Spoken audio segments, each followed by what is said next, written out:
एक ऐसी दुनिया जहां सब खत्म हो चुका है।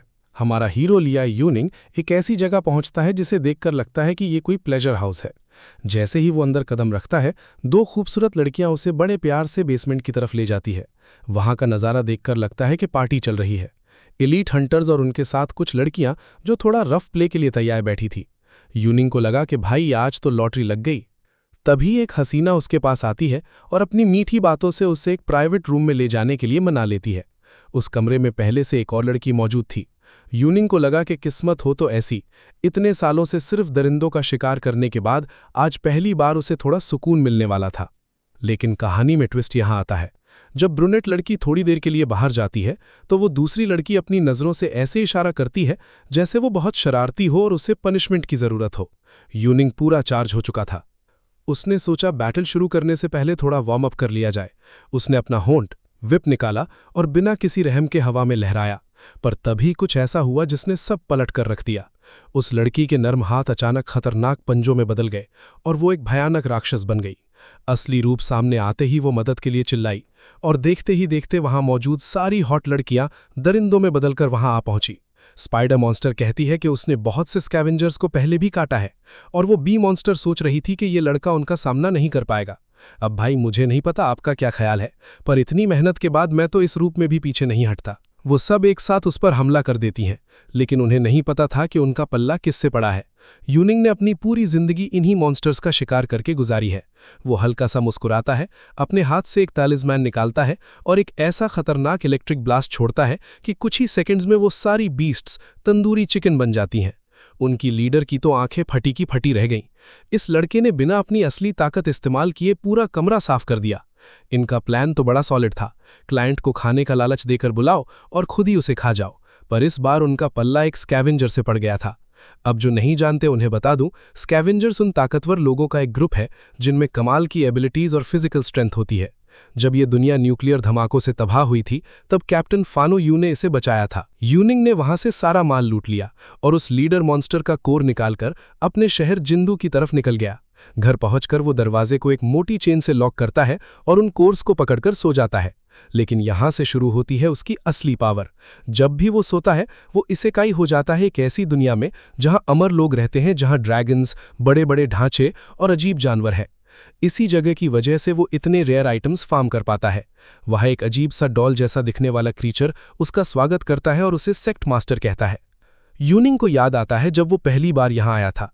चारों तरफ मुर्दे पड़े थे जिनका लाइफ फोर्स छीन लिया गया था और हवा में उड़ती हुई इमारतें थी। उसके दिमाग में पुरानी यादें आने लगती हैं। इस बॉडी का असली मालिक कोई खास नहीं था, बस एक मामूली सा चेला जो अपने सेक्ट के लिए खजाना ढूंढता था। वो सेक्ट मास्टर बाहर से तो बहुत नेक बनता था, लेकिन असलियत में वो अपने ही चेलों को जानवरों की तरह इस्तेमाल करता था ताकि अपना लालच पूरा कर सके। काम निकलने के बाद वो उन्हें कचरे की तरह फेंक देता था। यूनिंग को और भी यादें मिलती हैं जहां एक बूढ़ा आदमी उसे बताता है कि एक जमाना था जब मास्टर्स भगवान की तरह हुआ करते थे। पूरी दुनिया वॉरियर्स से भरी हुई थी और इंसान और शैतान बिना किसी झगड़े के साथ में फार्मिंग किया करते थे। लेकिन फिर स्पिरिचुअल एनर्जी खत्म होने लगी और दुनिया में तबाही मच गई। इस गेम ओवर से बचने के लिए उनके लीडर ने एक फॉरबिडन स्किल का इस्तेमाल किया और पूरे बेस को एक एनर्जी शील्ड के अंदर बंद करके जमीन के नीचे दफना दिया। अब वो बस इंतजार कर रहे हैं एक ऐसे लेजेंडरी प्लेयर का जो आकर उन सबको दोबारा जिंदा कर सके। पुराने जमाने के वो महान देवता तो कब के खत्म हो चुके हैं। अब बचे हैं तो बस ये दिखावटी कल्टिवेटर्स जो दुनिया के सामने तो सच्चाई का नाटक करते हैं, पर असलियत में मासूमों का खून और उनकी आत्माओं को पीकर अपना लेवल अप करते हैं। ली यूनिंग की बॉडी का जो असली मालिक था वो बेचारा बहुत कमजोर था। लड़ने की उसमें हिम्मत ही नहीं थी। लेकिन कुर्बान होने से पहले उसे एक जादुई जेड ब्रेसलेट और इस सेक्ट के खुफिया रास्ते का पता मिल गया था। अब वो यादें और वो मिशन हमारे हीरो ली यूनिंग के पास आ चुका है। यादों का पीछा करते हुए वो उसी जगह पहुंचता है जहां वो पहली बार इस दुनिया में आया था। वहां उसे गहरा और अंधेरा कुआं मिलता है। ब्रेसलेट की रोशनी उसे रास्ता दिखाती है और वो नीचे उतर जाता है। नीचे का नजारा थोड़ा अजीब और डरावना था, जहां हड्डियों और नफरत से बना एक बहुत बड़ा राक्षस अबॉमिनेशन खड़ा था।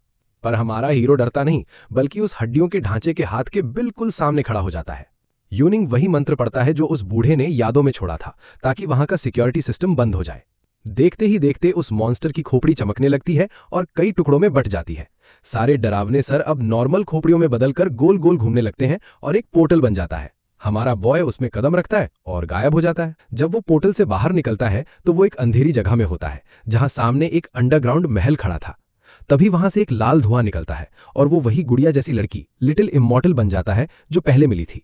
वो बताती है कि उसकी चेतना, कॉन्शियसनेस उस ब्रेसलेट में कैद थी जो तभी आजाद हुई जब यूनिंग यहां मंदिर तक पहुंचा। वो उसे असली फाउंडर की पूरी कहानी सुनाती है। वो एक ऐसा जीनियस था जिसने एक ऐसी टेक्निक बनाई जो इंसानी और शैतानी ताकत का मेल थी। जब मॉन्स्टर्स ने हमला किया तो उसने अकेले पूरी फौज का सामना किया था। उसका पहला मूव प्योर लाइट से शैतानों को राख कर देता था और दूसरे मूव से वो शैतानों से ही शैतानों को मरवाता था। लेकिन दुश्मन की फौज खत्म ही नहीं हो रही थी। कोई रास्ता न देखकर उसने खुद को कुर्बान कर दिया ताकि पूरी वैली को सील कर सके। जाने से पहले उसने ये जेड ब्रेसलेट बाहर भेजा था इस उम्मीद में कि कोई आएगा और उसकी विरासत को आगे बढ़ाएगा। अब जब ये लिटिल इमॉर्टल जग चुकी है तो हमारा प्रोटैगनिस्ट ऑफिशियली इस पूरी जगह का नया मालिक बन गया है। अब उसे समझ आया कि न्यूक्लियर एनर्जी और स्पिरिचुअल एनर्जी असल में एक ही चीज है। लिटिल इमॉर्टल डर के मारे पूछती है कि अब क्या होगा, पर हमारा बॉय चिल है। वो बस एक सोने की जगह मांगता है। वो उसे रेस्टिंग एरिया में ले जाती है और कसम खाती है कि जब तक मास्टर सोएंगे वो उनकी हिफाजत करेगी। यूनिंग आंखें बंद करता है और बेहोश हो जाता है। लेकिन जब उसकी नींद खुलती है तो वो अपने असली घर के सोफा पर होता है और वो ब्रेसलेट अभी भी उसके हाथ में था। भाई, ये तो नींद के रास्ते डायमेंशंस के बीच ट्रैवल करने वाला यात्री बन गया है। उसे समझ आता है कि सोते वक्त वो जो भी चीज पकड़कर रखेगा वो उसके साथ दूसरी दुनिया में चली जाएगी। इस थ्योरी को चेक करने के लिए वो एक न्यूक्लियर क्रिस्टल पकड़कर सोता है। जब वो दूसरी दुनिया में लिटिल इमॉर्टल को दिखाता है तो वो हैरान रह जाती है कि इतनी प्योर एनर्जी कहां से आई। वो बताती है कि ये वही बैटरी है जिसकी जरूरत कॉर्डल ऑफ रीबर्थ को शुरू करने के लिए थी। ये सेक्ट का सबसे खतरनाक आर्टिफैक्ट है जो उन चेलों को नया शरीर दे सकता है जो अब सिर्फ आत्मा बनकर रह गए हैं। उनकी आत्माएं हजारों साल से वहां कैद थीं और अब हमारे हीरो के पास कल्टिवेटर्स की अपनी एक पूरी फौज होने वाली है। यूनिंग इंतजार नहीं करना चाहता और तुरंत सारे क्रिस्टल्स उसमें उलट देता है। वो मजाक में कहता है कि ये तो लूट बॉक्स खोलने जैसा है, पर लिटिल इमॉर्टल उसे चेतावनी देती है कि अब कुछ क्रेजी होने वाला है। अचानक उस कॉर्डल से आग की लपटें निकलने लगती हैं और राख से एक विशाल फायर पीनिक्स पैदा होता है। सब इतनी तेजी से होता है कि समझ ही ना आए, पर हमारा बॉय उस हमले को ऐसे रोकता है जैसे वो कुछ भी नहीं था। आग के बीच में से एक परछाई निकलती है और यूनिंग तुरंत उसे गर्दन से पकड़ लेता है। वो हसीना आग से भरी हुई थी और उसे समझ नहीं आ रहा था कि ये लड़का तंदूरी चिकन क्यों नहीं बन रहा। तभी उसकी नजर जेड ब्रेसलेट पर पड़ती है और वो समझ जाती है कि यही उसका नया मास्टर है। हमारा हीरो बस चुपचाप अपने नए साथी को देखता रह जाता है। वो हसीना थोड़ी कंफ्यूज हो जाती है क्योंकि पुराना मास्टर तो कब का टिकट कटवा चुका है, मर चुका है। उसे शक होता है कि क्या ये बच्चा असली रीइंकार्नेशन है। जब वो पूछती है कि उसे क्यों जगाया गया तो यूनिंग साफ कहता है, प्लान बड़ा सिंपल है, सेक्ट को दोबारा खड़ा करना है और टॉप पर पहुंचाना है। पर ये नखरे वाली लड़की कहती है कि उसे इन बोरिंग कामों में कोई इंटरेस्ट नहीं है। तभी लिटिल इमॉर्टल को गुस्सा आ जाता है और वो उसके सर पर जोर से काट लेती है ताकि वो ज्यादा उछल ना सके। वो हसीना भड़क जाती है और सबको भाड़ में जाने को कहती है। चिल्लाती है कि अब उसे कोई कंट्रोल नहीं कर सकता, पर उसे नहीं पता था कि रिमोट कंट्रोल तो हमारे हीरो के पास है।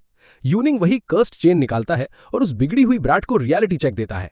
जंजीर देखकर लिटिल इमॉर्टल भी हैरान रह जाती है कि इसने इसे चलाना कब सीखा। यूनिंग को समझ आ गया था कि यहाँ की सारी आत्माएं उसके ब्रेसलेट से बंधी हुई हैं। लिटिल इमॉर्टल डर जाती है और बताती है कि ये उन शैतानों की आत्माएं हैं जिन्होंने कभी पूरी दुनिया पर राज किया था और वो सिर्फ अपने मास्टर से डरते थे। लगता है वही विरासत अब हमारे हीरो को मिल गई है। एमसी ने अब सबकी लगाम अपने हाथ में ले ली है। लिटिल इमॉर्टल उस कैट गर्ल यानी फायर क्रो से उसका नाम और काम पूछती है। वो बताती है कि वो पहले एक हाई लेवल फॉर्जिंग स्पिरिट थी जो हथियार बनाती थी। पर हमारा हीरो सीधा बोलता है, अगर तू किसी काम की नहीं है तो तेरा न्यूक्लियर क्रिस्टल रिसाइकलिंग कर दिया जाएगा, तुझे राख बना दूंगा। ये सुनते ही वो लड़की पैनिक हो जाती है और अपना सारा छुपाया हुआ खजाना बाहर निकालने लगती है। हंटर वेव्स, टैलिस्मन्स और तलवारें चारों तरफ उड़ने लगती हैं। पर लिटिल इमॉर्टल उसे आईना दिखाती है और कहती है कि ये सब तो भिखारियों के हथियार हैं। वो उसे धमकाती है कि अब उसका गेम ओवर होने वाला है, तो वो रोने लगती है और कहती है कि वो सेक्ट के लिए कुछ भी करेगी। हीरो उसे एक मौका देता है पर वॉर्न करता है, एक गलती और तू बाहर। अब वक्त था सेक्ट के क्राफ्टिंग सिस्टम को टेस्ट करने का। यूनिंग पूछता है कि क्या न्यूक्लियर क्रिस्टल्स को फ्यूल की तरह यूज कर सकते हैं। वो कैट गर्ल उस क्रिस्टल की प्योर एनर्जी देखकर पागल हो जाती है और खुश होती है कि चलो इतने सालों बाद कुछ ढंग का बनाने को मिलेगा। वो आग के बीच बैठकर अपनी मॉल्टन फायर रिफाइनिंग टेक्निक शुरू करती है और सारे कचरे को ताकत में बदल देती है। रिजल्ट निकलता है शैडो फैल्कन सेरेस्टियल टैलिस्मन। ये हमारे हीरो का पहला रेयर आइटम था, लेकिन यूनिंग को ये बड़ा ऑर्डिनरी सा लगता है और वो तुरंत पूछता है कि लेजेंडरी लूट कैसे मिलेगा। कैट गर्ल बताती है कि उसके लिए बहुत ज्यादा माना चाहिए होगी। वो टेक्निक का टर्बो मोड ऑन करती है और इस बार निकलता है एक मिस्टीरियस सीड यानी रहस्यमयी बीज। लिटिल इमॉर्टल उसे पहचान जाती है और कहती है कि इसका फल टॉप टियर है, लेकिन इतनी मेहनत करने के बाद बेचारी फायर क्रो वहीं ढेर हो जाती है। 2 दिन से कुछ खाया नहीं था और सारी एनर्जी क्राफ्टिंग में लगा दी थी। हमारा हीरो उसे वहीं जमीन पर नहीं छोड़ता और उसे उठाकर अपनी गोद में सुला देता है। पर अब उसके सर पर एक और खर्च बढ़ गया था, एक और भूखा पेट। वो इतनी गहरी नींद में थी कि अपोकलिप्स का अलार्म भी उसे नहीं जगा पाता। एमसी को समझ आता है कि पोर्टल के पार कोई भी जिंदा चीज यानी बायोलॉजिकल मैटर नहीं जा सकती। तभी उसे एक आइडिया आता है कि क्यों ना और लोगों को बुलाया जाए मदद के लिए। लिटिल इमॉर्टल को ये लॉजिक समझ नहीं आता, पर भाई एडमिन से सवाल कौन करे। कॉल्ड्रन ऑफ रीबर्थ किसी पुराने मिक्सी की तरह हिलने लगता है और अचानक उसके अंदर से 2 विशाल आत्माएं निकलती हैं जो आपस में ही पीवीपी मैच शुरू कर देती हैं। एक ड्रैगन और वुल्फ बिना किसी बात के एक दूसरे को धो रहे थे। हमारे हीरो के पास इस नौटंकी के लिए टाइम नहीं था। वो तुरंत अपनी सीलिंग चेन्स छोड़ता है और उन दोनों वाइफूज को पल भर में पालतू बना लेता है। तभी फायर क्रो की नींद खुलती है और वो देखती है कि मास्टर ने आते ही नया पंगा ले लिया है। वो तुरंत उन दोनों को पहचान जाती है और हैरान रह जाती है।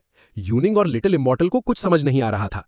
तब वो बताती है कि ये कोई ऐसी वैसी नहीं, बल्कि पुराने सेक्ट की सबसे बड़ी सुंदरियां हैं, ड्रैगन सिस्टर्स। फायर क्रो बताती है कि ये दोनों बहनें कुंग लेई और कुंग मिंगशा कभी एक दूसरे के साथ नहीं बनती थीं और अपने उल्टे स्वभाव के लिए मशहूर थीं। जंजीरों में बंदी होने के बावजूद इनका नखरा कम नहीं हो रहा था। लिटिल इमॉर्टल का दिमाग खराब हो जाता है और वो दोनों को डांटती है कि नौटंकी बंद करो और अपने नए मास्टर को इज्जत दो। नीले कपड़ों वाली ब्लू सिस्टर देखना चाहती थी कि इस लड़के में ऐसा क्या खास है। वो यूनिंग की इतने पास आ जाती है कि अगर मैं होता तो अपना नाम तक भूल जाता। वो बड़े प्यार से उसके ऊपर हाथ फेरती है और कहती है कि हमारा बॉय अभी टावर्स टेक्निक्स के बारे में कुछ नहीं जानता, और फिर वो उसे डुअल कल्टीवेशन सिखाने का ऑफर देती है। भाई अगर इस वक्त आपकी मम्मी कमरे में आ गई तो आपका तो गेम ओवर पक्का है। लेकिन लाल कपड़ों वाली बहन रेड सिस्टर मास्टर को शेयर करने के मूड में बिल्कुल नहीं थी। वो शेखी बगाड़ती है कि वो एक एलीट असैसन है और उसे ही ऑफिशियल इंस्ट्रक्टर बनना चाहिए, पर आखिर में वो भी शर्म से लाल हो जाती है और वही प्राइवेट लेसन देने का ऑफर देती है। फायर क्रो कहती है कि क्यों ना तुम दोनों लड़कर फैसला कर लो, पर दोनों बहनें उसे तुरंत वहां से कट लेने को गेट लॉस्ट बोल देती हैं। हमारा प्रोटैगनिस्ट एमसी अब पक चुका था। वो कहता है कि अभी प्रायोरिटी सबकी भूख मिटाना है। वो उन्हें वो लेजेंडरी सीड दिखाता है जिसे देखकर मिंगशॉ तो चक्कर खाकर गिरने वाली होती है। वो बताती है कि ये पेड़ बड़ा अजीब है, ये तभी उगता है जब इसे ऐसी मिट्टी में बोया जाए जो मुर्दों और बुरी एनर्जी से भरी हो, तभी डिवाइन फ्रूट मिलेगा। पर इसके लिए यूनिंग को कर्स्ड सॉइल चाहिए होगी, शापित मिट्टी चाहिए होगी। इस मिट्टी के लिए उसे सिनिस्टर रेल्म जाना होगा, जो पुरानी यादों के मुताबिक खतरनाक भटकती आत्माओं से भरा पड़ा है। वो लड़कियों को आराम करने के लिए बोलता है। सच कहूं तो ऐसे नज़ारे के साथ मेरा तो बाहर जाकर लड़ने का मन ही ना करे, पर यूनिंग को अपोकलिप्टिक दुनिया में और क्रिस्टल्स भी फार्म करने हैं, तो वो एक और नींद लेने का फैसला करता है। पर लगता है कोई नहीं चाहता कि वो सुकून से सोए। उसकी नींद अचानक कैप्टन के होलोग्राम से खुलती है, जो उसे रेडियो ना उठाने के लिए जबरदस्त झाड़ लगा रही थी। वो तुरंत स्कैवेंजर्स गिल्ड की बिल्डिंग की तरफ भागता है, ये सोचकर कि कोई बड़ी मुसीबत आ गई है। जब सिस्टम उसे एंट्री देता है तो अंदर का नजारा देखकर वो दंग रह जाता है। चारों तरफ पिज्जा के बॉक्सेस बिखरे पड़े थे। वो चिल्लाते हुए अंदर जाता है, ये सोचकर कि बॉस लेडी खतरे में है, पर पता चलता है कि वो तो सोफा पर कचरे के बीच आराम से सड़ रही है। इस हसीना की हालत तो देखो, अगर ये मुझे ऐसे देखे तो मैं भूल जाऊं कि दुनिया खत्म हो चुकी है। वो यूनिंग से पूछती है कि वो अच्छी चीज कहाँ है जिसका तूने वादा किया था, और मुझे लगता है अच्छी चीज तो हमें मिल गई है। वो ऐसे अंगड़ाई लेती है जैसे उसे दुनिया की कोई परवाह नहीं है, और फिर अचानक उसे याद आता है कि उसे कुछ सीरियस डिस्कस करना था। कैप्टन बताती है कि उसे एक एलीट जॉब मिला है और वो चाहती है कि हमारा हीरो इसे हैंडल करे ताकि उसे एक्सपीरियंस मिले। ये एक 2 स्टार मिशन है जिसमें तगड़ा पैसा है, पर वो पहले ही वॉर्न कर देती है कि ज्यादातर प्रॉफिट उसका होगा। वो बड़ी बड़ी बातें करती है कि तू दुनिया की बेस्ट हंटर टीम में है, फेल होने का तो सवाल ही पैदा नहीं होता। यूनिंग एक्साइटेड हो जाता है ये सोचकर कि वो अपने गियर अपग्रेड करेगा, पर जब वो खर्च के लिए थोड़े फंड्स मांगता है तो बॉस लेडी का चेहरा तुरंत बदल जाता है और उसकी जेब दर्द करने लगती है। वो बड़े बेशर्मी से बिल्कुल नहीं बोल देती है और कहती है कि मेरी जैसी एलीट फिजिक के होते हुए हथियारों पर पैसा खर्च करना वेस्ट है। हमारा बॉय जानता है कि गिल्ड के बड़े लोग करोड़ों कमाते हैं, पर वो ठंडी आह भरकर कहती है कि तू अभी बहुत बच्चा है। कैप्टन की बातों पर फोकस करना मुश्किल है, पर सच ये है कि वो असली दुनिया में 1 रुपया खर्च नहीं करती। क्यों? क्योंकि वो सारा पैसा नए गेमिंग कंसोल और स्किन्स पर उड़ा देती है, पूरा झटका। कैप्टन 1 नंबर की गेमिंग एडिक्ट है और अब पैसे कमाने के लिए एमसी बिल्कुल अकेला है। इतना सब होने के बावजूद वो उसका कोई मिशन मना नहीं करता, क्योंकि फार्मिंग तो अपनी जगह है, पर वो जानता है कि उसने अपनी जिंदगी उस पागल की वजह से ही बचाई थी। हमारे बॉय का बचपन बहुत ही बुरा था। भूख की वजह से उसने अपने माँ बाप को खो दिया और जिंदा रहने के लिए कचरा चुनने वाला बनना पड़ा। कुछ डाकुओं ने उसे पकड़ लिया और उसे बलि का बकरा बनने की ट्रेनिंग दी, लेकिन उन डाकुओं की किस्मत खराब थी। एक न्यूक्लियर मॉन्स्टर ने हमला किया और वो सब उसका लंच बन गए।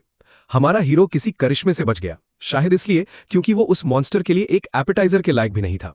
उसके बाद से उसकी जिंदगी सिर्फ हार्डकोर सर्वाइवल मोड बन गई। वो हर उस चीज से बचता रहा जो उसे मिटाना चाहती थी, जब तक कि उसका सामना मॉन्स्टर्स के उस झुंड से नहीं हुआ जहां से कोई जिंदा नहीं लौटा। जब उसे लगा कि अब सब खत्म है, तब कैप्टन की एंट्री हुई। उसने हीरो को इसलिए नहीं बचाया क्योंकि वो बहुत नेक थी, बल्कि इसलिए क्योंकि वो मॉन्स्टर्स उसके रैंक्ड मैच के बीच में आ रहे थे। कैप्टन ने लड़के को आलू की बोरी की तरह गले से पकड़ा और कोने में बैठकर तमाशा देखने को कहा। उसने एक ऐसा पंच मारा जो किसी गेमिंग मॉनिटर से भी ज्यादा चमक रहा था। उसने देखा कि यह बच्चा इतनी आसानी से नहीं मरने वाला, तो उसने उसे अपनी स्क्वाड में शामिल कर लिया। अब वापस आते हैं प्रेजेंट में। एमसी अपनी मोटरसाइकिल से रिसर्च इंस्टीट्यूट पहुंचता है, जहां डॉक्टर शू उसका इंतजार कर रहे थे। डॉक्टर शू बड़े प्यार से उसका स्वागत करते हैं और उसे वीआईपी कैबिन में ले जाते हैं कॉन्ट्रैक्ट फाइनलाइज करने। वहां एक प्यारी सी लड़की चाय सर्व कर रही थी। भाई, ऐसी बोनस सर्विस हो तो मैं तो कभी शिकायत न करूं, पर हमारे हीरो को सिर्फ मिशन की डिटेल्स चाहिए थी। डॉक्टर अपनी सेल्समैन वाली बातों में लग जाते हैं। वो कहते हैं कि ये जगह एक चैरिटी है उन बीस्ट मैन के लिए जिन्हें इस समाज ने निकाल दिया है। वो दिखाते हैं कि कैसे इन मासूमों का जानवरों की तरह शिकार किया जाता है और उनका मकसद उनके अंदर से एनिमल जीन्स निकालकर उन्हें फिर से इंसान बनाना है। सब ठीक चल रहा था, तभी एक बड़ी मुसीबत ने दस्तक दी। एक न्यूक्लियर मॉन्स्टर ने इंस्टीट्यूट को घेर लिया था और अब कोई भी अंदर बाहर नहीं जा सकता था। बातों के बीच ही एक भयानक धमाके के साथ छत लगभग टूट जाती है। डॉक्टर शू पैनिक हो जाते हैं क्योंकि वो दरिंदा वापस आ गया था, पर हमारा हीरो तुरंत बाहर कूदता है और सबको छुपने को कहता है। बाहर गार्ड्स अपनी गोलियां बेकार में बर्बाद कर रहे थे। जब एमसी ने देखा कि सामना किससे है, तो उसके भी होश उड़ गए। वो एक विशाल टाइटन स्नेक था।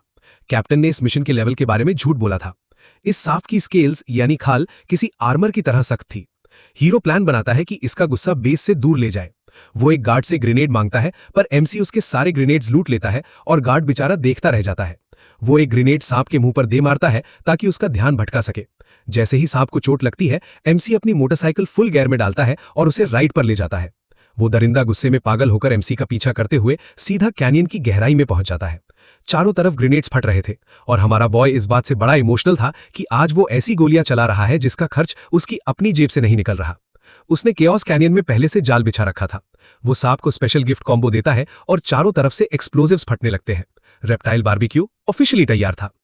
एमसी ग्रेनेड्स की बची हुई एनर्जी से अपने अगले हमले को चार्ज करता है और एक लाइटनिंग स्लैश मारता है।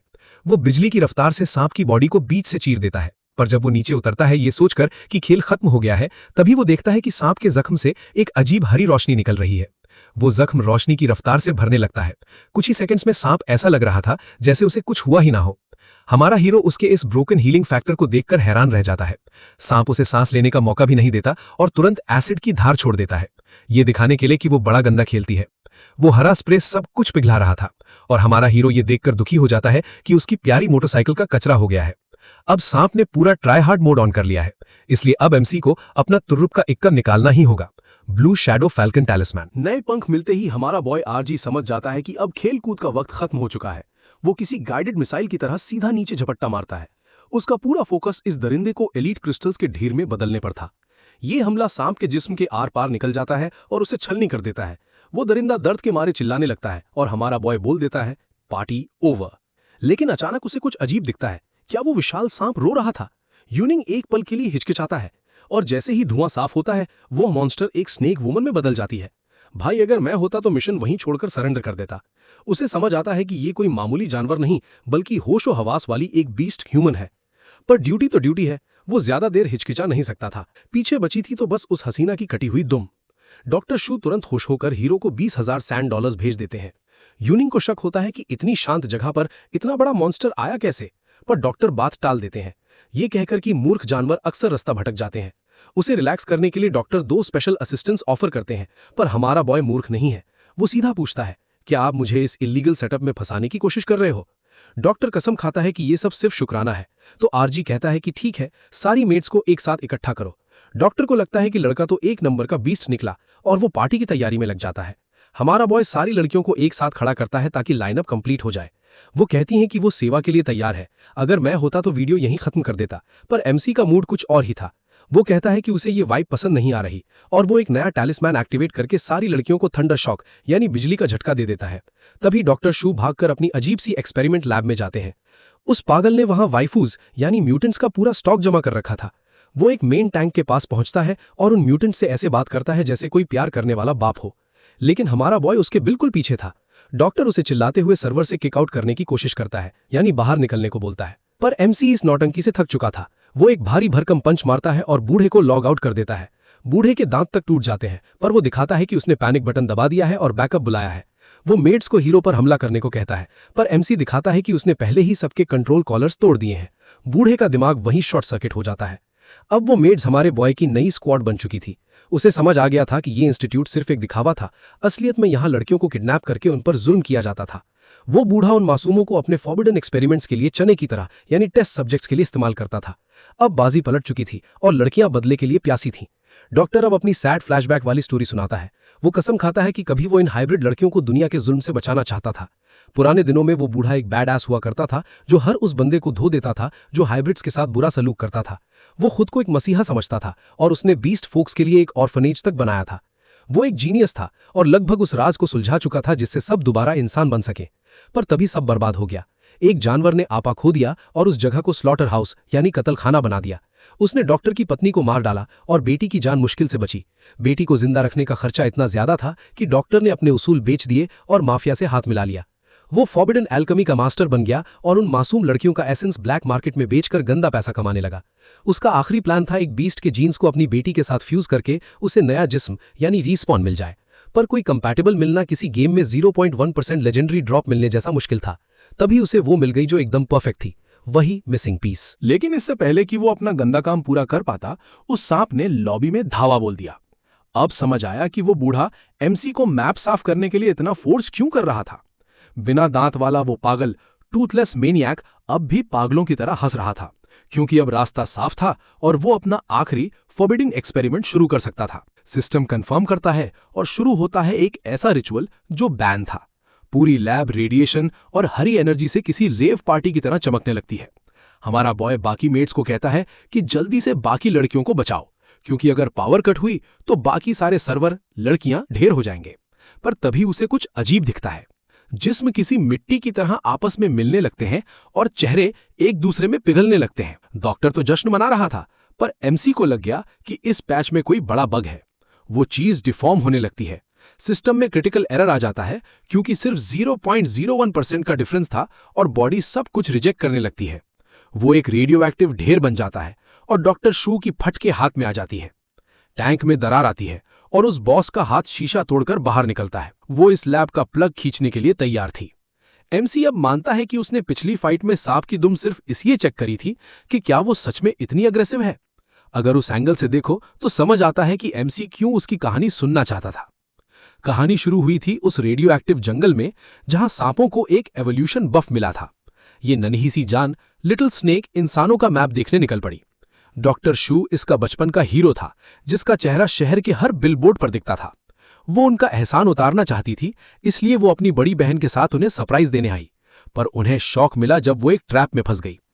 पैनिक में उसकी बड़ी सफेद बहन ने फॉरबिडन पोशंस का ढेर गिरा दिया और म्यूटेशन का बफ इतना अजीब था कि वो एक रेड बॉस बन गई। जब उसकी नींद खुली, वो जंगल के बीच एक विशाल दानव बन चुकी थी। वो तब से सिर्फ इसलिए वहां आती थी ताकि अपनी छोटी बहन को बिना किसी एनपीसी को डिलीट किए बचा सके।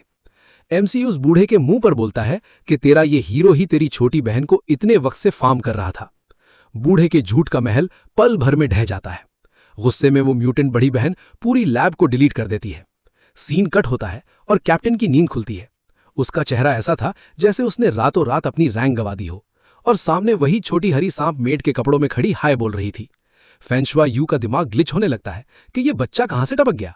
हमारा बॉय एकदम चिल होकर आता है और कहता है, मिशन बढ़िया गया और मैं एक बोनस भी लाया हूं। असल में उस सफेद सांप के हमले ने डॉक्टर के एक्सपेरिमेंट को रीसेट कर दिया था और मलबे के बीच उसकी बेटी को होश आ गया। उसने बताया कि असल में इंसानों ने ही उनके परिवार को खत्म किया था। उस वक्त एक साय ने उन पर हमला किया था और उन हाइब्रिड्स ने अपनी आखिरी सांस तक इस नन्ही जान को बचाया था। बूढ़े को आखिरकार समझ आया कि असली मॉन्स्टर्स तो गुड गाइज थे, पर लैब की पावर जा चुकी थी और लड़कियां मरने वाली थीं। तभी हमारे हीरो ने अपना आखिरी लाइटनिंग टैलिस्मन इस्तेमाल किया एक जनरेटर की तरह और पूरी स्क्वाड को बचा लिया। उसने अपना लेजेंडरी आइटम कुर्बान कर दिया और इसलिए वो अब कैप्टन के सोफे पर एक बच्चे को लिए बैठा था। फेंशुआ यू को यकीन नहीं हो रहा था कि बोनस एक मिनी बीस्ट है, और कैप्टन को इस रूप में देखकर मेरा ध्यान तो रिपोर्ट पर बिल्कुल नहीं टिकता।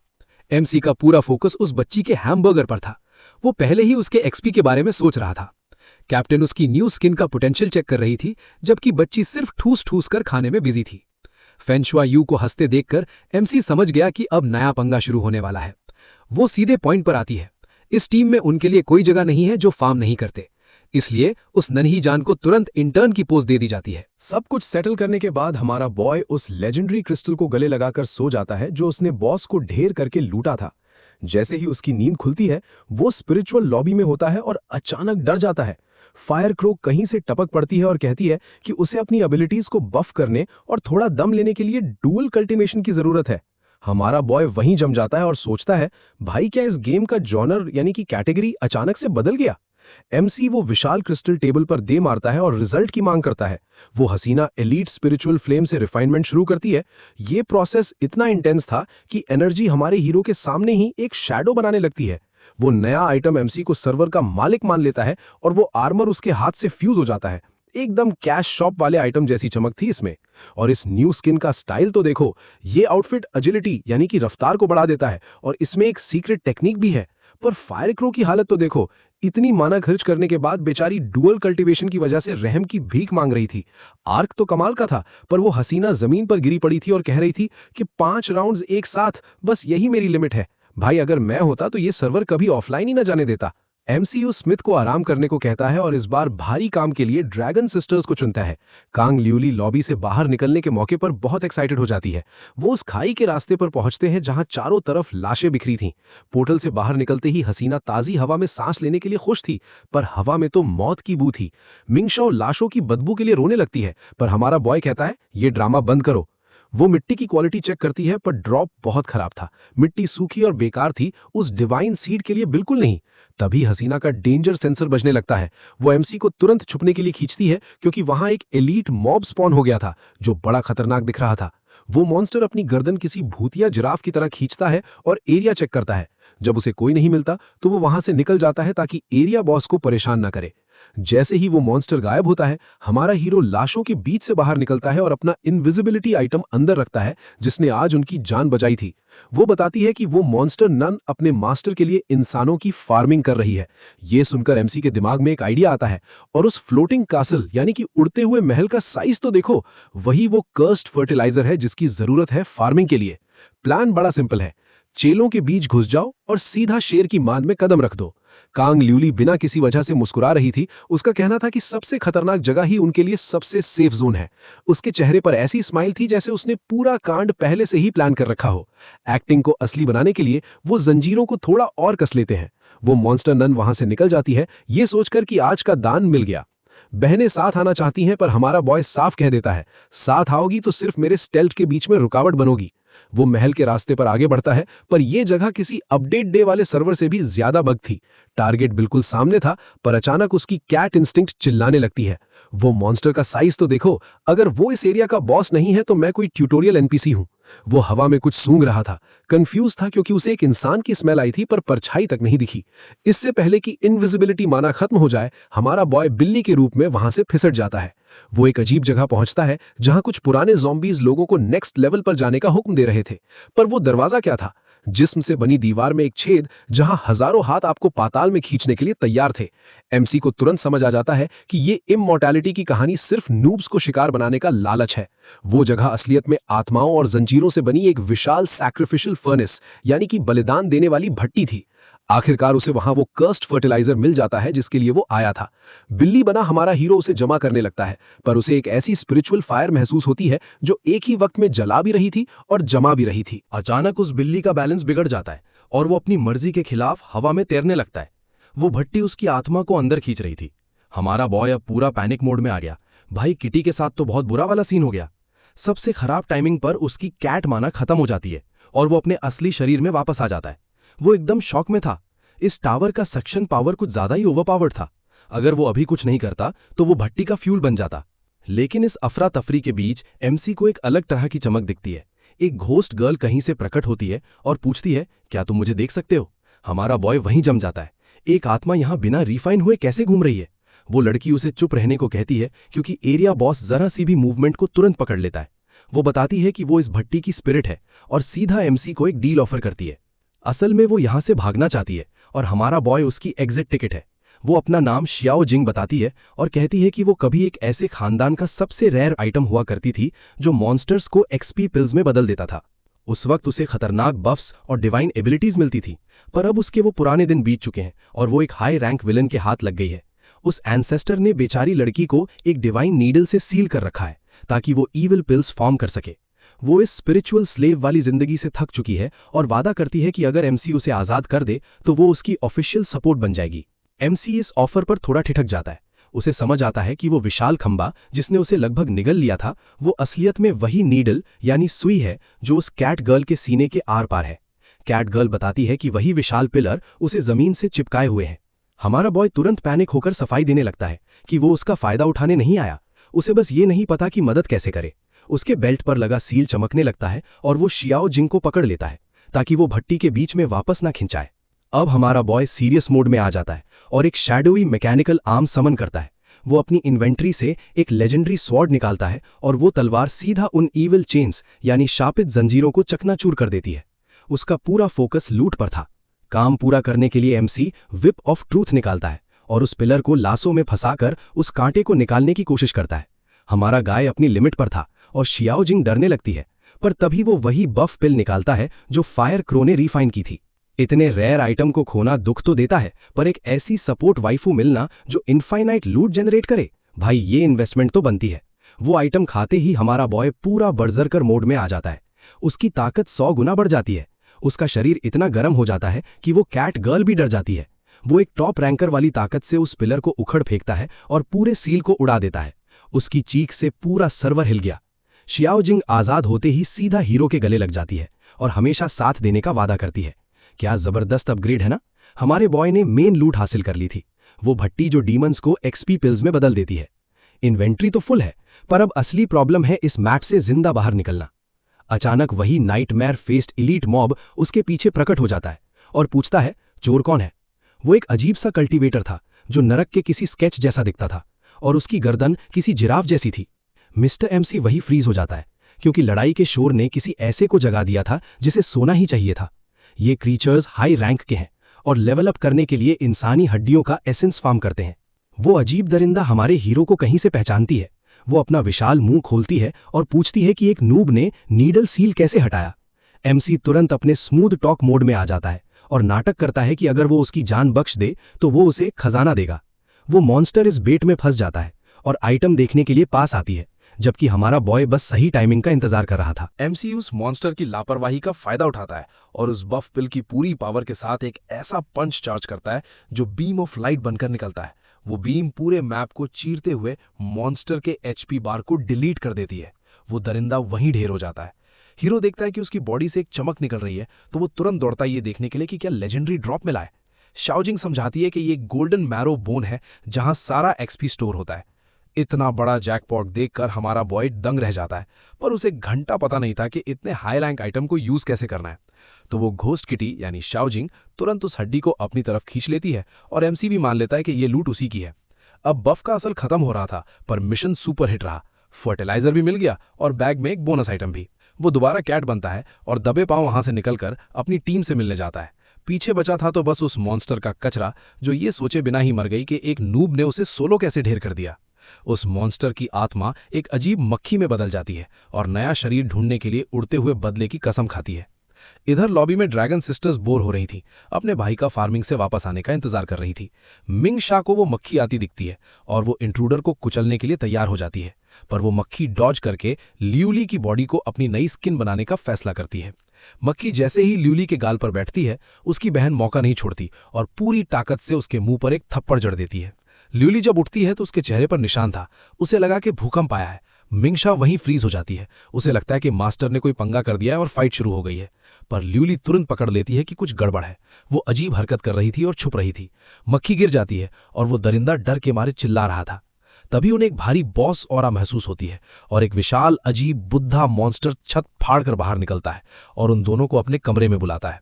ल्यूली सोचती है कि थोड़ी देर नाइस बनने का नाटक करती हूं ताकि वक्त मिल सके और बाद में इस मोटे को धोखा दे दूंगी। वो दरिंदा इमोशनल हो जाता है कि उसकी लॉटरी लग गई, पर मिंगशा के पास इस नौटंकी के लिए टाइम नहीं था। मिंगशा सीधा एक एलीट कॉम्बो वाला किक उसके मुंह पर मारती है। ल्यूली हैरान थी कि इसने कोई स्ट्रैटेजी क्यों नहीं बनाई, पर उस रेडहेड को सिर्फ बॉस को कुचलने से मतलब था। ल्यूली मान लेती है कि उनकी कल्टीवेशन अभी ट्रैश है, इसलिए वो एमसी के दिए हुए कैश शॉप आइटम्स पर भरोसा करने का फैसला करती है। मिंगशा तुरंत एक ग्रेनेड निकालती है, ये सोचकर कि ये कोई हीलिंग आइटम है।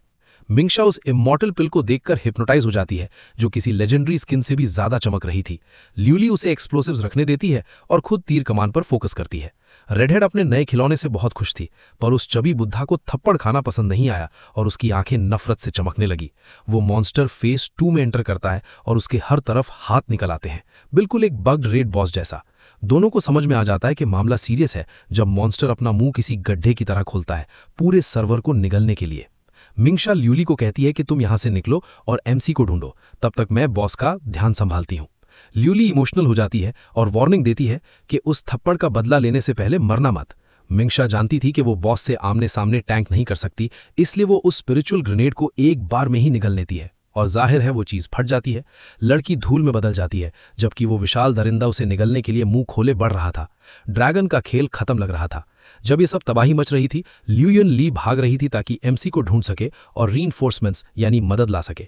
जब उसे अपनी बहन की ऑरा गायब होती महसूस हुई तो वो रिलैक्स होती है, क्योंकि वो टॉप असैसिन ऐसे ही नहीं बनी थी।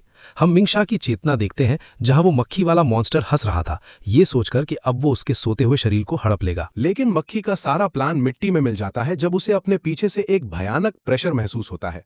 मिंगशा का एक डार्क वर्जन प्रकट होता है जो उस मक्खी को किसी कचरे की तरह पकड़े हुए था। ये नई डार्क कॉन्शियसनेस चींटियों को कुचलने में एक सैडिस्टिक मजा लेती है और अवतार का फुल कंट्रोल लेने के लिए बेचैन थी। वो तुरंत ओरिजिनल मिंगशा के पीछे पड़ जाती है ताकि शरीर पर कब्जा पूरा कर सके। मेंटल कब्जे का आखिरी फेज शुरू होता है और दोनों आत्माएं आमने सामने टकराती है। बेचारो ओरिजिनल मिंगशा हजारों हाथों के समुद्र में फंस जाती है, एकदम स्टंड। वो ऐसी चीख मारती है जैसे सिस्टम उसे फॉर्मेट कर रहा हो। इधर असली दुनिया में उस बुद्धा बॉस की तबीयत बिगड़ने लगती है। चबी को लगा था कि उसने लड़की को डिनर में खा लिया है, पर अब डाइजेशन बहुत भारी पड़ने वाला था। अचानक एक मुक्का अंदर से उसके सीने को चीरते हुए बाहर निकलता है। वो दरिंदा हाथों और हाथों में फटने लगता है, बिल्कुल किसी अजीब टेक्सचर ग्लिच की तरह। उसके शरीर से जो बाहर निकलता है वो थी हमारी मिंगशा डार्क मोड में, साथ में वही पर्पल ऑरा और चेहरे पर ऐसी स्माइल जैसे उसे किसी ने मैक्स्ड आउट लेवल का अकाउंट गिफ्ट कर दिया हो। जमीन पर बचा था तो बस उस बॉस के हाथ का कचरा। मिंगशा हैरान थी कि बॉस ने ये कैसा वियर ड्रॉप छोड़ा है। वो बिना किसी रहम के उस आंख वाले हाथ को कुचल देती है, क्योंकि उसके पास किसी कर्स्ड लूट के लिए जगह नहीं थी। अब वो ये ढूंढना चाहती थी कि सर्वर ने उन्हें आखिर फेंका कहाँ है। इधर हाथ का वो टुकड़ा फ्लोर पर किसी जिंदा चीज की तरह फिसलने लगता है और अंधेरे कोने में छुपने की कोशिश करता है। पर देखो वहां कौन है। श्याओ जिंग की स्पिरिट समझाती है कि ये किसी बाइजू का फाउंडेशन है, एक ऐसा आइटम जो यहां ऐसे नहीं पड़ा होना चाहिए था। दूसरी तरफ ल्यूली एक कभी न खत्म होने वाली भूल भुलैया में खो गई है। वो भागे जा रही है, पर कॉरिडोर अनंत लग रहा था। और भाई इस एंगल से देखो तो पता चलता है कि उसके लेग डे की मेहनत रंग ला रही है। ल्यूली को समझ आ जाता है कि वो किसी ट्रैप में फंस गई है और मामला अब सीरियसली टेंस हो चुका है। कॉरिडोर के बीच में एक बंदा ऐसे मेडिटेट लगा रहा था जैसे पूरा सर्वर उसी का हो। ल्यूली तुरंत अलर्ट हो जाती है। उसे समझ नहीं आता कि ये कोई भूत है या फिर कोई एलीट मॉब। वो बातों में वक्त बर्बाद नहीं करना चाहती और पहला शॉट मारने के लिए अपना तीर कमान तान लेती है। शॉट पूरी ताकत से चलता है और पूरा कॉरिडोर रोशनी से भर जाता है। तीर सीधा उस बंदे के सिर के पार निकल जाता है, पर डैमेज का तो रजिस्टर ही नहीं हुआ। वो दरिंदा पलके तक नहीं झपकता और वार्निंग देता है कि तुम मैप से डिलीट होने की भीख मांग रही हो। अचानक उसकी बॉडी किसी एनिमेशन बग की तरह खिंचती है और वो सीधा ल्यूली के सामने प्रकट हो जाता है। वो पूछता है कि क्या तुम्हें इल्यूजन्स पसंद है। उसके सीने पर एक जोरदार प्रहार लगता है और हमारी गर्ल खून उबलते हुए दूर जा गिरती है। बॉस पूछता है कि वो उसके मैप पर क्या कर रही है, पर ल्यूली बुरी तरह जख्मी होने के बाद भी उसका मजाक उड़ाती है। वो दरिंदा इंसानियत छोड़कर एक नाइटमेयर बन चुका था, जिसने हमारी गर्ल को ऐसी ग्रैब में पकड़ा था जहां से डॉज करना नामुमकिन था। वो एकदम किसी हॉरर गेम के बॉस जैसा दिख रहा था। बुद्धा की स्पिरिट कहती है कि अब वो किसी काम की नहीं रही और उसे एब्जॉर्ब करने लगता है। उसके लिए किसी को निगल जाना ही सबसे बड़ा ड्रॉप था। अगर एमसी अभी नहीं आया तो ये बेचारी मॉब चाव बन जाएगी। ल्यूली उस मांस के ढेर में निगली जा रही थी और ऐसा लग रहा था कि गेम ओवर आ गया है। पर तभी पूरा सीन शीशे की तरह टूट जाता है और बुद्धे को एहसास होता है कि ट्रैप में ल्यूली नहीं बल्कि वो खुद फंसा था। हमारी गर्ल एकदम सेफ बाहर आती है और कहती है कि तेरा ये टेक्निक तो मेरी वर्जन का एक सस्ता मॉड है। दरिंदा चिल्लाता है कि वो मास्टर ऑफ इल्यूजन्स है और उसे अपनी गिल्ड में शामिल होने को कहता है, पर ल्यूली मुर्दों की बातें नहीं सुनती। वो तुरंत अपना स्पेशल अटैक लॉन्च कर देती है ताकि खेल हमेशा के लिए खत्म हो सके। बॉस अपनी उस अजीब सी हाथों वाली बॉडी के साथ ऑल इन कर देता है, पर ली युन ले बस अपनी आंखें बंद करती है और अपना स्पेशल अटैक कास्ट करने लगती है। वो किसी फेरी की तरह कपड़े बदलती है और सोल डिवावरिंग सेलेस्टियल डीमन को प्रकट करती है। भाई, उसका लुक एकदम प्योर ब्लू फायर जैसा लग रहा था। बुढ़ा पैनिक हो जाता है क्योंकि उसे लगा था कि ड्रैगन क्लैन तो मैप से पहले ही डिलीट हो चुकी है। अब फ्लैशबैक का टाइम नहीं था, वो अगला हिट पहले ही चार्ज कर चुकी थी। इम्पैक्ट इतना जोरदार था कि पूरी स्क्रीन पर सिर्फ सिल्हूएट्स दिख रहे थे। वो दरिंदा अब भी शाना बनने की कोशिश करता है और कहता है कि ये मूव पहले काम नहीं आया तो अब क्या होगा, पर बेचारे को नहीं पता था कि नेगेटिव इफेक्ट पहले ही शुरू हो चुका है। बॉस का सर डार्क एनर्जी के ब्लास्ट के साथ फट जाता है और हमारी गर्ल जी हवा में तैरती रहती है, ये साबित करते हुए कि अकाउंट लेवल कभी भी लेजेंडरी स्किल को नहीं हरा सकता। लेई समझाती है कि ड्रैगन ब्लड किसी भी इल्यूजन का परफेक्ट काउंटर है और बॉस का गेम ओवर तभी लिखा गया था जब वो उस खून से सन गया था। दरिंदे की बॉडी बीच से फट जाती है और उसका क्वेस्ट आइटम बाहर निकलता है, एक कटी हुई छिपकली की दुम। भाई, ये बंदा इतना हवा में उड़ रहा था और इसका पूरा फाउंडेशन ही एक सस्ता मीम निकला।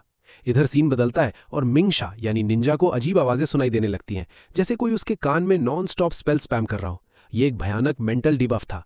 वो इस सरदर्द को टैंक नहीं कर पाती और उसका सिस्टम शॉर्ट सर्किट हो जाता है। हमारा बॉय एकदम क्लच मोमेंट पर पहुंचता है और रेड हेड को गिरने से पहले ही लपक लेता है। बॉस की वो आंख बंधी हुई वहीं पड़ी सब कुछ देख रही थी। एमसी सोच में पड़ जाता है कि वो आवाज कैसी थी और ल्यूली कहाँ गायब हो गई।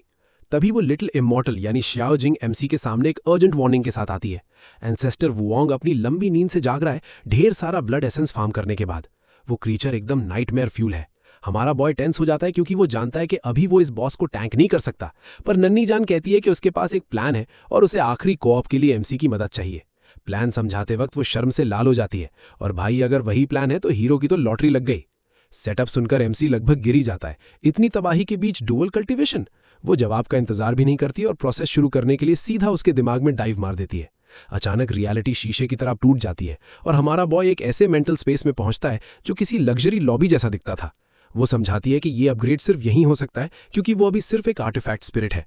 वहां उसके सारे क्वेस्ट आइटम्स डिस्प्ले पर लगे थे और नन्ही जान ने वही गोल्डन लोटस प्रकट किया जो उसने फाउंडेशन बनाने के लिए बनाया था। एमसी ध्यान लगाता है और एनर्जी उसके शरीर को रिफाइन करने लगती है, उसके खून को प्योर पावर में बदलते हुए। अब वक्त था ब्रेक थ्रू का। हीरो को महसूस होता है कि उसके एनर्जी सेंटर्स किसी क्रिसमस ट्री से भी ज्यादा चमक रहे हैं। उनका स्पिरिचुअल डुअल कल्टीवेशन एकदम सिंक में था और क्योंकि ये सब एस्ट्रल प्लेन पर हो रहा था तो कपड़े पहनना ऑप्शनल था। समझ रहे हो ना? पूरा एक्सपी निचोड़ लो। वो बच्ची कन्फेस करती है कि उसने ये सारा एक्सपी उस एंसेस्टर से चुराया था जब वो उसके लिए पिल्स बना रही थी। अब वो सारा फॉरबिडन फार्म हमारे हीरो को ट्रांसफर कर देती है ताकि वो बॉस को सोलो कर सके। वो वॉर्न करती है कि पहली बार थोड़ा दर्द होता है, पर तुम्हें ये प्रोसेस टैंक करना होगा। रोशनी इतनी तेज हो जाती है कि पूरा सर्वर अंधा हो जाए और आखिरी अपग्रेड पूरा हो जाता है। असली दुनिया में एमसी की बॉडी ऑटो पायलट पर तैर रही है, जबकि बॉस का बचा कुचा हिस्सा वहां से खिसकने की कोशिश कर रहा था। दरिंदा अब सिर्फ एक गंदे हाथ में लगी एक आंख बनकर रह गया था। ली लूट चेक करने आती है और एनिमेटर ने यहां एंगल का पूरा फायदा उठाया है। वो सोचती है कि क्या एमसी बॉस की वजह से बेहोश हो गया। तभी वो हाथ भागने का मौका ढूंढता है, पर सीधा रेड हेड के सामने जा गिरता है। सीधा ऊनो रिवर्स पड़ गया। जब दोनों बहनें समझने की कोशिश कर रही थी कि हुआ क्या, हमारा बॉय अपनी ड्रीम लैंड में वही कल्टीवेशन के सपने देख रहा था। अचानक आसमान से रून्स के रूप में खून के आंसू गिरने लगते हैं और शांति का तो एकदम दी एंड हो जाता है। मिंगशा ऊपर देखती है और उसे तुरंत समझ आ जाता है कि अगला मॉब कोई एरा गैरा नहीं बल्कि वर्ल्ड लेवल बॉस है। कहीं से एक ऐसी कान फाड़ू आवाज आती है जो रेड हेड और हमारी ब्लू गर्ल दोनों के दिमाग को फ्राई करने लगती है। अंधेरों से एक विशाल एस्ट्रल प्रोजेक्शन निकलता है, इतना बड़ा कि पूरा मैप कवर कर ले। वो दरिंदा गरजता है, कौन सा चूहा मेरी मेडिटेशन डिस्टर्ब करने की हिम्मत कर रहा है। ल्यूली जानती है कि एमसी अभी आउट ऑफ कमीशन है। वो सोचती है कि क्या उसका बचा कुचा माना और उसकी बहन की पावर इस बॉस का एग्रो संभाल पाएगी, पर पीछे हटना तो हमारी डिक्शनरी में है ही नहीं। दोनों बहनें अपनी बची कुची एनर्जी एक फायर कॉम्बो में झोंक देती हैं ताकि वन शॉट होने से बच सकें। वो मॉन्स्टर के बीचों बीच अटैक करती हैं, पर उसके जख्म तुरंत हील हो जाते हैं। तभी बॉस का एस्ट्रल हाथ किसी मीटियोर की तरह नीचे आता है। बॉस कहता है कि अब कोई रास्ता नहीं है और वो उन्हें मिट्टी में ग्राइंड कर देगा। इम्पैक्ट इतना करीब था कि ल्यूली ने गेम ओवर मान लिया था और अगले जन्म में हिसाब बराबर करने का मजाक भी कर दिया। पर तभी हमारा हीरो एंटर करता है अपने नए बफ के साथ। वो एक ऐसा अपरकट मारता है जो अटैक के सारे प्रेशर को शैटर कर देता है। बॉस का हाथ हमारे हीरो के डैमेज को टैंक ही नहीं कर पाया। एंसेस्टर अब भी स्मग बनने की कोशिश करता है और एमसी को चींटी यानी एंट कहकर पंच मारता है। इम्पैक्ट तो ब्रूटल था, पर आरजी वहां था ही नहीं। बॉस उसे ढूंढने लगता है कि वो जाएगा कहां। मिंगशा एमसी की नई ऑरा देखकर शॉक में थी और ल्यूली को समझ नहीं आ रहा था कि इसने इतनी जल्दी कोर फॉर्मेशन कैसे कर लिया। हीरो कहता है भाई लंबी कहानी है और वार्निंग देता है कि मैप रीसेट होने से पहले सब हाइड आउट में वापस चलो। एमसी कहता है कि उस गड्ढे को किसी बॉडी से भरना होगा, पर ल्यूली वॉर्न करती है कि सिर्फ बॉडी से काम नहीं चलेगा, एक सील चाहिए होगी। वो तुरंत सपोर्ट बिल्ड में स्विच करती है और एक इल्यूजन स्किल कास्ट करती है। जमीन पर पड़ी लाशें खिंचकर उस गड्ढे की तरफ जाने लगती हैं जब तक कि पूरा रास्ता हड्डियों के ढेर से ब्लॉक नहीं हो जाता। बेस पर वापस आकर हीरो को कुछ अजीब मूवमेंट दिखती है और वो फ्रीज हो जाता है। एक छोटा सा नीला क्रीचर लिटिल ब्लू वहां था जिसे कौवे परेशान कर रहे थे। वो बेचारा डर के मारे चिल्ला रहा था जब तक कि कोई सबको बकवास बंद करने को नहीं कहता। फायरक्रो हैरान रह जाती है जब वो देखती है कि हमारा बॉय वापस आ गया है। लिटिल इमॉर्टल तुरंत चुगली कर देती है कि ब्लैकस्मिथ चोरी छुपे क्रिस्टल्स चुरा रहा था ताकि एक फॉरबिडन रूम खोल सके। आरजी ये जानने की कोशिश करता है कि उस जगह में ऐसा क्या ब्रोकन है, खास है। छोटी बच्ची समझाती है कि उस रूम के अंदर एक्सपी गेन्स ट्रिपल हो जाते हैं। वो फायरक्रो को कॉर्नर करती है ये जानने के लिए कि उसे ये सीक्रेट कैसे पता चला, पर रेडहेड सिर्फ लल्लू पंजू बहाने बनाती है। एमसी फैसला करता है कि चोरी को अभी इग्नोर करते हैं क्योंकि फोकस कहीं और है। वो बचा हुआ लूट लिटिल इमॉर्टल को देता है ताकि सेक्ट को मजबूत किया जा सके। वो ब्लैकस्मिथ को एलीट आइटम्स क्राफ्ट करने का ऑर्डर देता है और ड्रैगन सिस्टर्स को डिवाइन सीड का ध्यान रखने को कहता है। सर्वाइवल प्लान फुल स्पीड में चल रहा है और हीरो पवेलियन में एंटर करता है असली ग्राइंड शुरू करने के लिए। वो पवेलियन एकदम बिजार था, हर तरफ कॉस्मिक एनर्जी।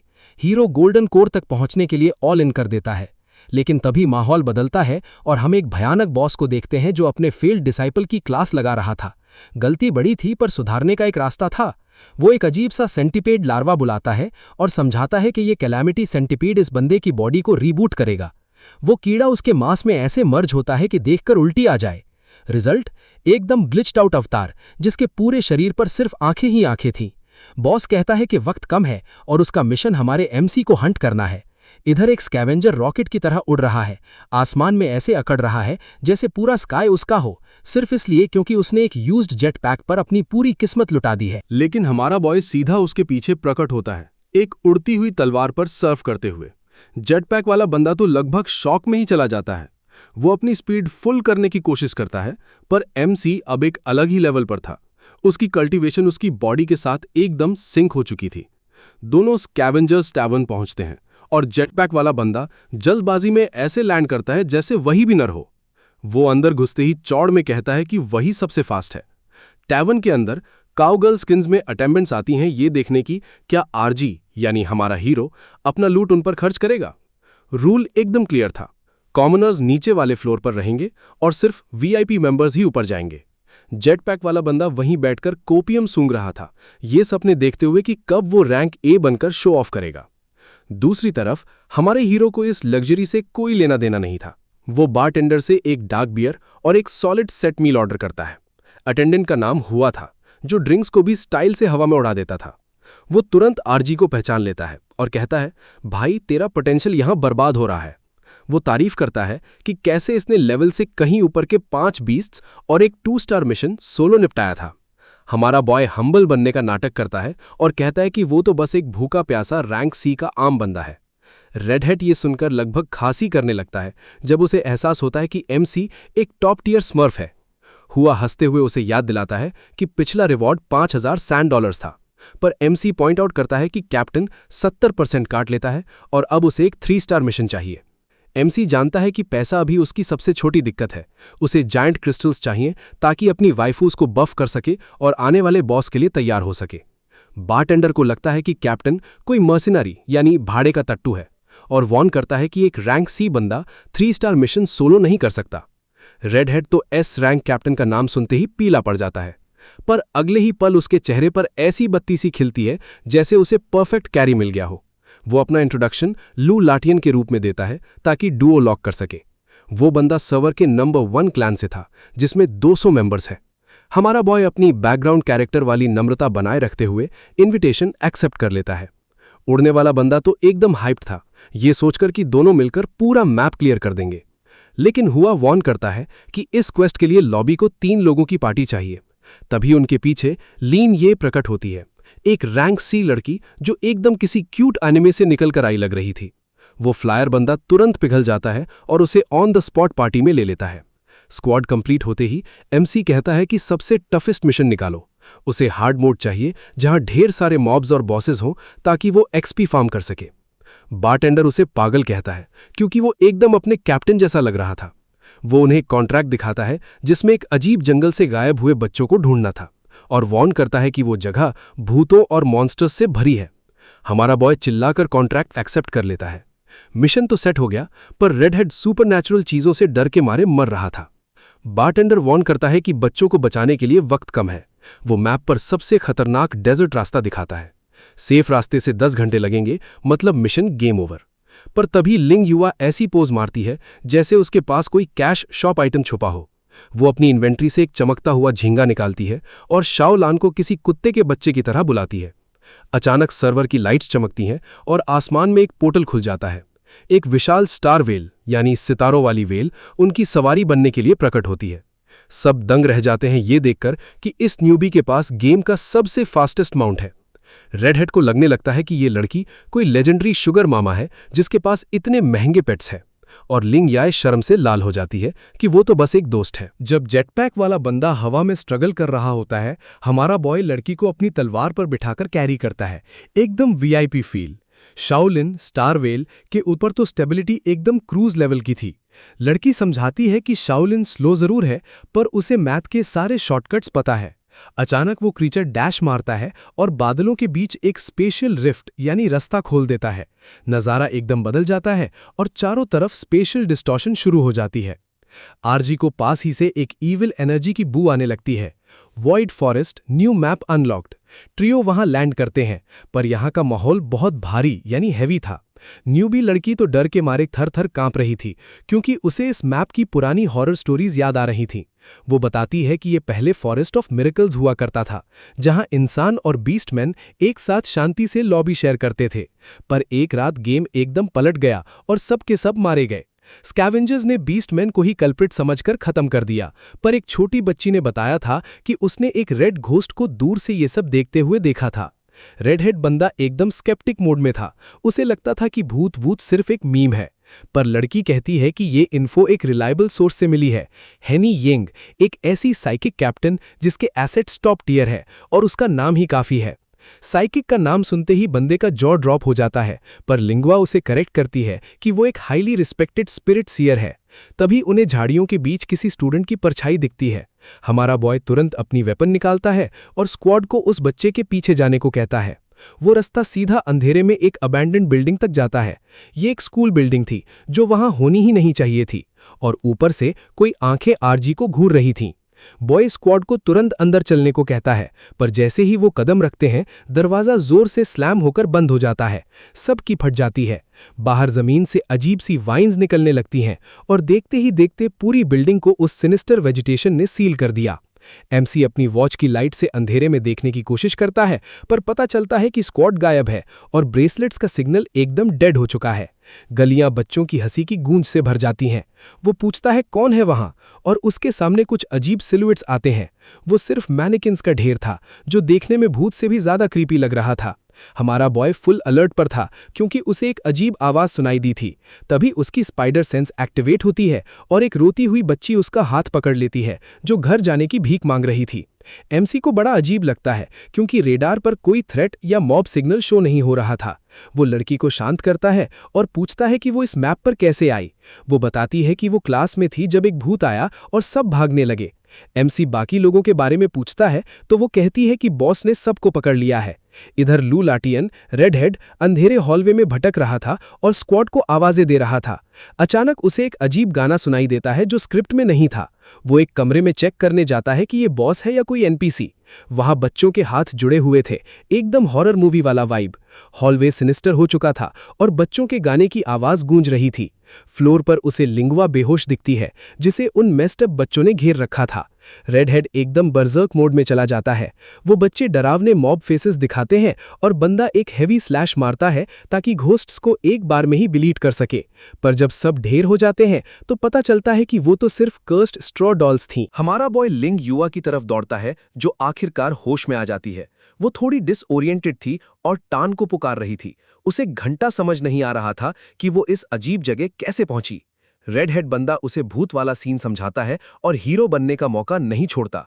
न्यूबी लड़की तुरंत उसका प्रोटेक्शन बफ एक्सेप्ट कर लेती है, जिससे हमारा आरजी यानी हीरो एकदम फ्रीज हो जाता है। तभी पीछे से एक अजीब सी हंसी गूंजती है। अचानक उस लड़की का चेहरा एक नाइटमेयर में बदल जाता है और काली टेंटिकल्स रेड हेड का एचपी ड्रेन करने लगती हैं। बेचारा बंदा। पूरा सीन जड़ों का एक जाल बन जाता है और तभी फ्रेम शिफ्ट होता है दूसरे हॉलवे में। असली लिंग यही अकेली भटक रही थी और कैप्टन से कांटेक्ट करने की कोशिश कर रही थी, पर सिग्नल जीरो था। तभी उसे कदमों की आहट सुनाई देती है।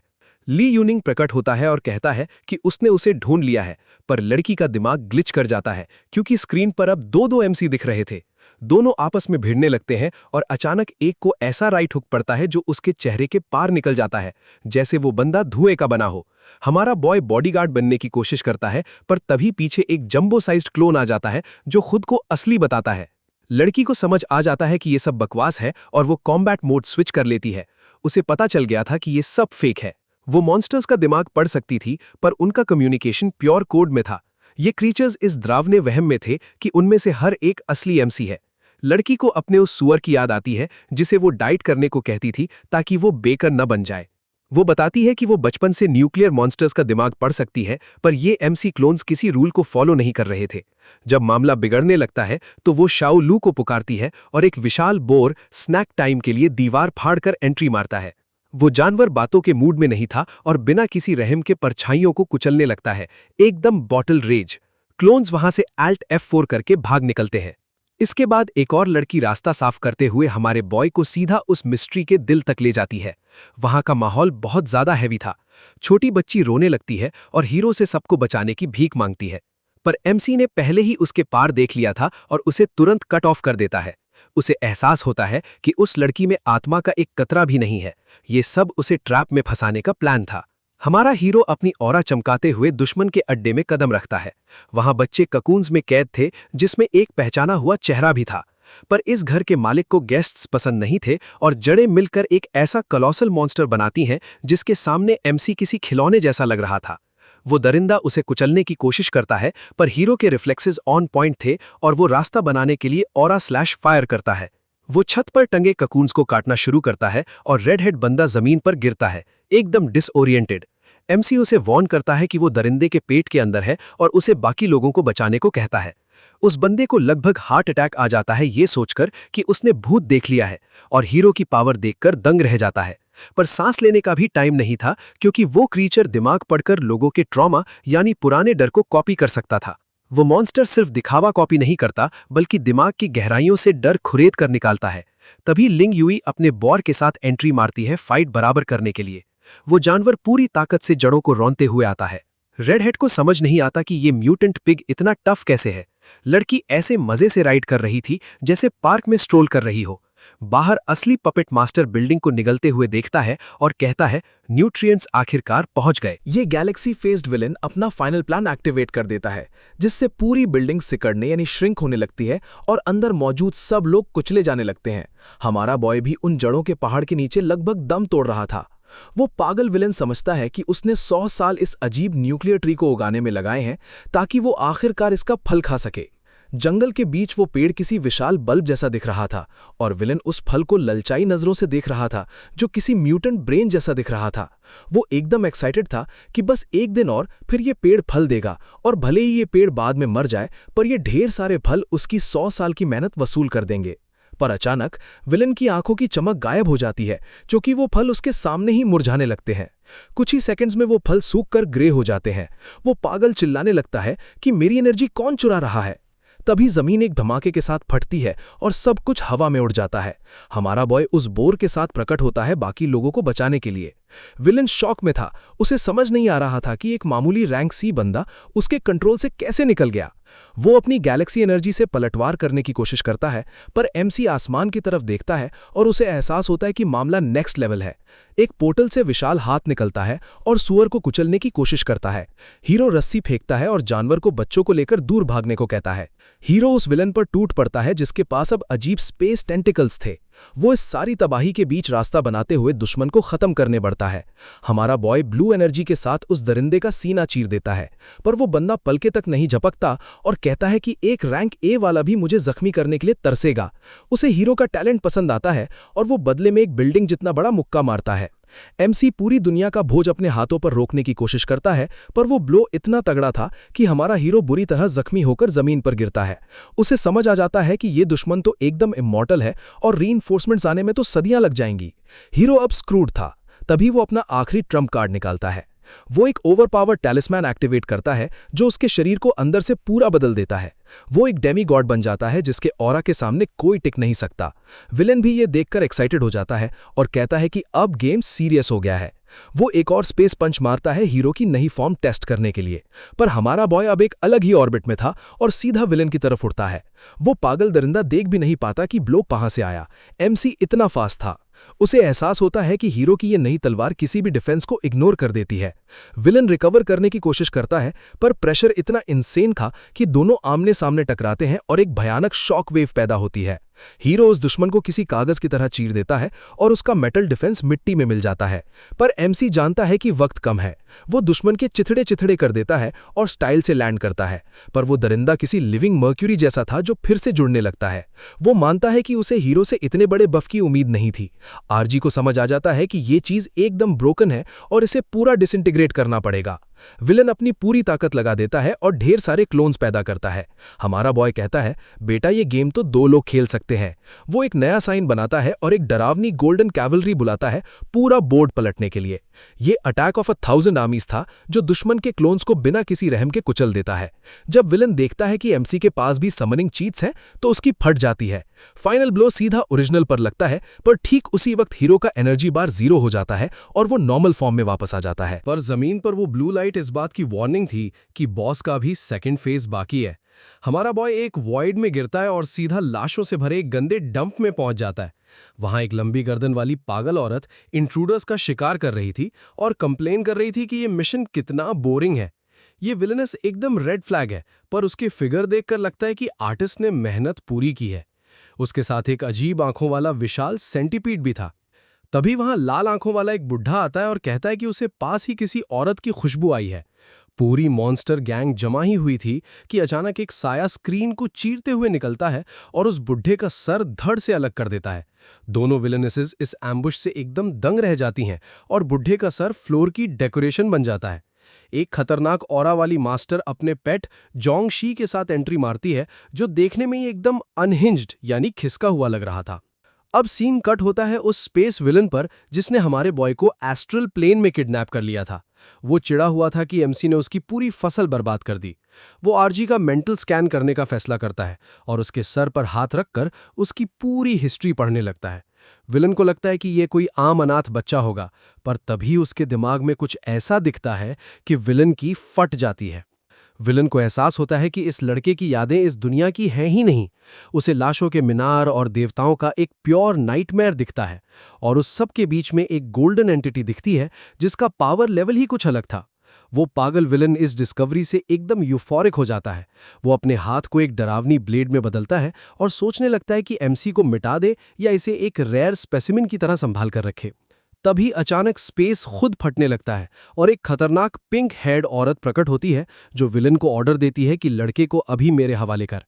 वो फ्रीक यकीन ही नहीं कर पाता कि उसकी बैरियर सिर्फ उस औरत की आवाज के पावर से ही उड़ गई।